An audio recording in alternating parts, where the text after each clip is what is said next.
Happy Tuesday. It is time for another segment of Everyday Enlightenment. And as we are rounding out 2020, there's only a month and a half left.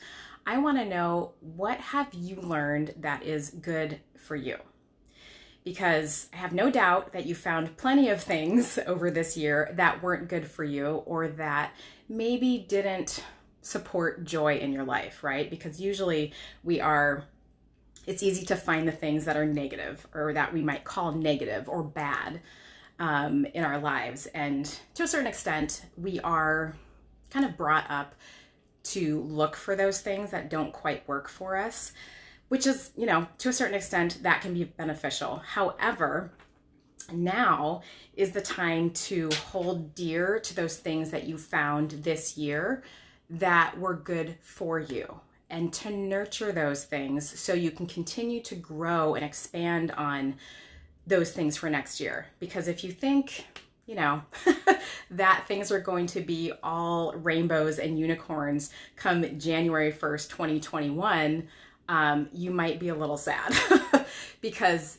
as much as we want that to be true, we are in this period of great transition where things just kind of like, it goes by degrees. We're restructuring everything on the planet right now. And so it's not going to be, rainbows. I mean, I would be really happy if it was rainbows and unicorns and, kitties and all that stuff January 1st, but we're in a period of transition. So my point is that the growth and expansion that you've done this year in 2020, whether you've done it with intention or whether you have gone kicking and screaming the entire way, that's going to continue into next year, okay? And so this is what this time period that we are experiencing is all about. This is what the pause of 2020 and spending more time doing less things out there is all about. And so I encourage you to take a moment over this week, just a few minutes, to either write down or to journal, if you've got a journaling practice, the things that you learned this year that were good for you, that made you feel strong, the things that made you feel inspired, the things that made you feel empowered, the things that made you connect to that inner peace that maybe you've forgotten how to connect with when we do all those external things.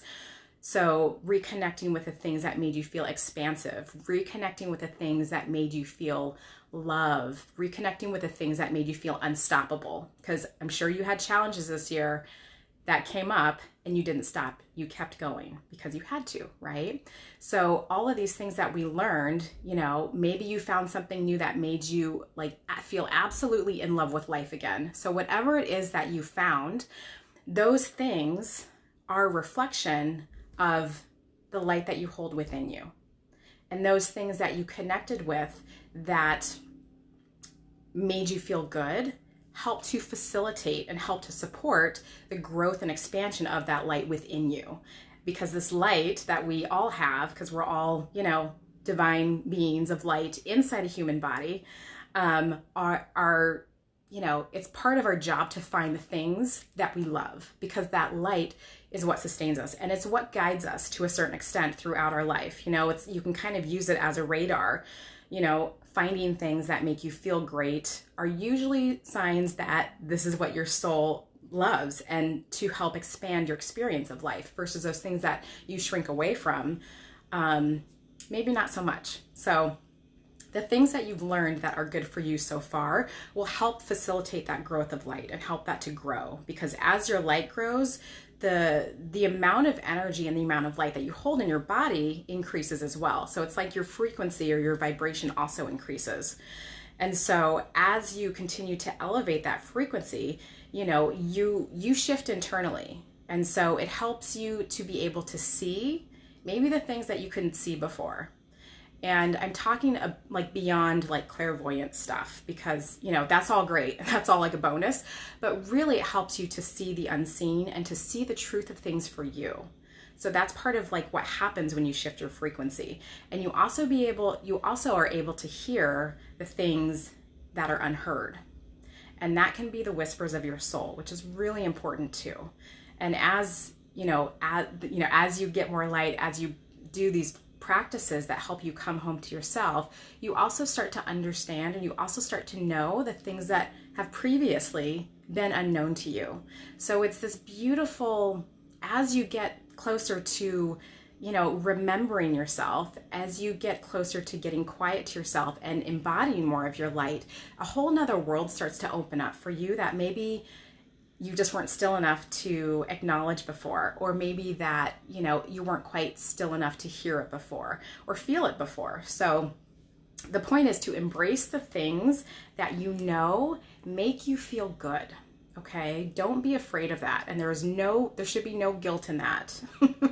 We all know when we love the things and we take it a little too far, but embrace the things that you found out, maybe new things that you found out that were good for you in 2020, in this time of change and transition and pause, because that will help you figure out the next steps on your journey. So if you still don't know what, those things are, or if you don't know how to cultivate those practices and you want to continue to grow and expand your light, I encourage you to check out my Sovereign Heart School, because this is the time to really reconnect to your inner light and your knowingness that resides within you, because it's not about looking externally for answers like that. That paradigm is gone.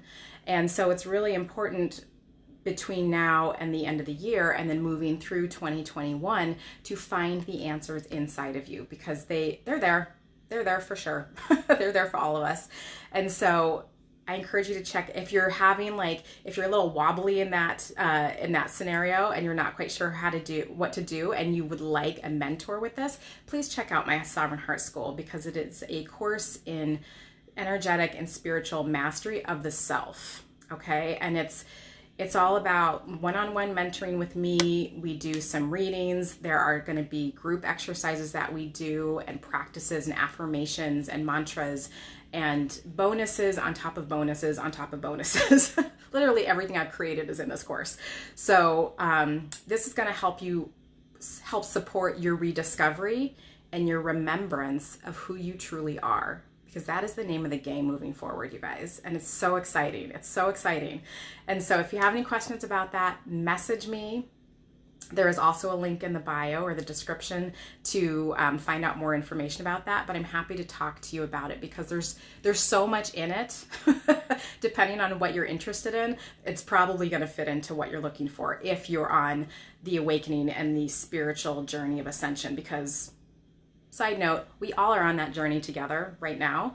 They're just people that are more intentional about moving through that with more ease and more knowingness in their body versus, kicking and screaming and fighting it a little bit. So, but we're all doing it. So we're all doing great, because we are all of light. So I hope you have a great week. Message me if you have any questions about the Sovereign Heart School, and keep connecting with what feels good for you.